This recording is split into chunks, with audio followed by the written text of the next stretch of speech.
Assalamualaikum warahmatullahi wabarakatuh.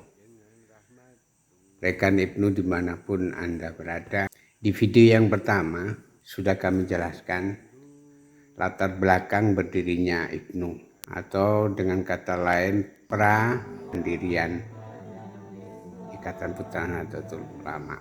Karena perkumpulan muncul di mana-mana, walaupun berbeda nama, tapi paham dan ajarannya sama, yaitu Islam Ahlus Sunnah wal Jamaah An-Nahdliyah. Itulah yang menginspirasi pendiri Ibnu. Kemudian, siapakah as-sabiqunal awwalun, pendiri Ibnu itu?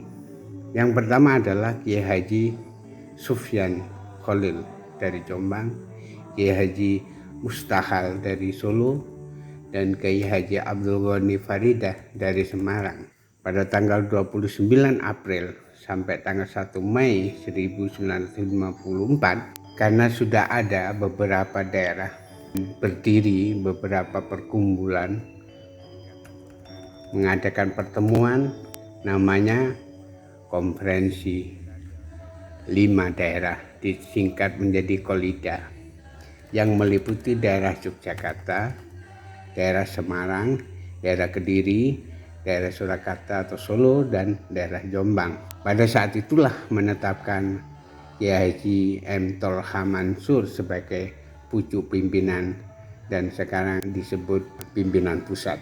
Pada saat Muktamar ke-20 NU di Surabaya, tepatnya pada 9 sampai 14 September 1954, Ibnu mendapat pengakuan resmi sebagai bagian dari NU di Muktamar, dan tanggal 9-14 September 1954 itulah ditetapkan sebagai lahirnya Ibnu.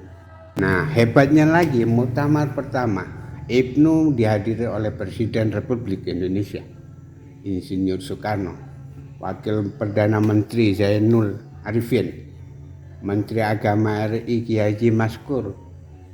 Sedangkan dari jajaran PBNU hadir Rais Am NU Kiai Haji Abdul Wahab Hasbullah, Ketua Umum Partai NU Kiai Haji Dahlan, Ketua Umum PB Ma'arif NU Kiai Haji Syukri Ghazali, dan diikuti utusan dari 30 cabang dan undangan.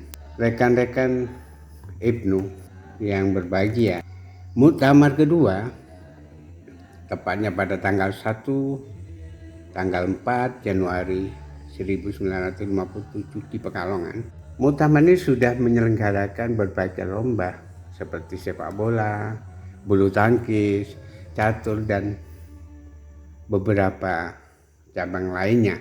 Dan pada saat Muktamar ketiga di Malang, usulan semakin kuat untuk olahraga dan seni akan diselenggarakan pekan olahraga secara resmi, dan waktu itu Ibnu punya cabang yang siap ikut menjadi peserta 57 cabang. Konferensi besar 1 pada tanggal 17 April 1960 di Surabaya terjadi deklarasi berdirinya PMI yang awalnya merupakan Departemen Kemahasiswaan Ibnu.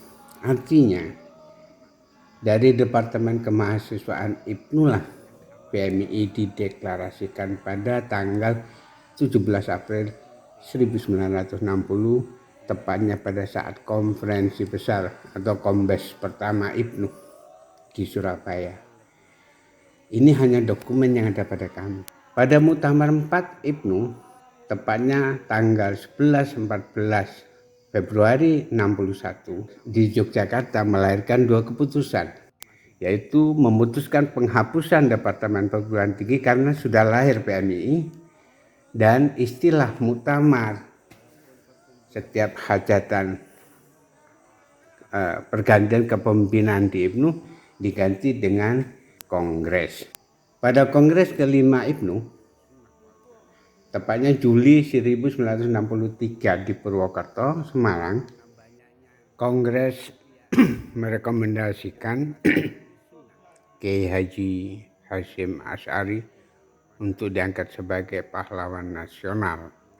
Kemudian konferensi besar di Pekalongan, tepatnya pada tanggal 25 sampai 31 Oktober 1964, ada beberapa keputusan dikenal dengan doktrin Pekalongan yang isinya sebuah ekspresi kesadaran Ibnu untuk menegaskan kepemihakan kepada Pancasila dan mendorong berdirinya Korps Brigade Pembangunan atau CBP pada tahun 1965.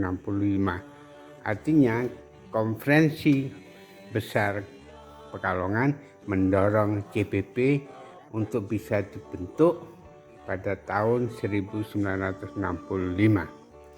Kongres ke-6 Ibnu pada tanggal 20-24 Agustus 66 di Surabaya bersamaan dengan Porseni Nasional dan lahirnya Ibnu sebagai Badan Otonom NU.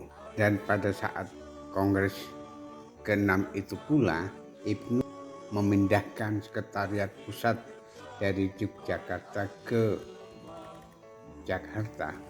Pada Kongres Ibnu ke-9 tahun 1981 bersamaan dengan terbitnya Undang-Undang Nomor 3 tahun 1985 tentang Undang-Undang Orsospol dan Undang-Undang Nomor 8 tahun 1985 tentang keormasan mengharuskan Ibnu hengkang dari sekolahan. Pada saat Kongres 10 Ibnu 1988 di Jombang ditetapkanlah perubahan Ibnu dari pelajar menjadi putra sampai sekarang. Pada saat Kongres ke-11 Ibnu tahun 1991 di Lasem Jateng, Ibnu merekomendasikan kepada pemerintah terhadap pembubaran SDSP.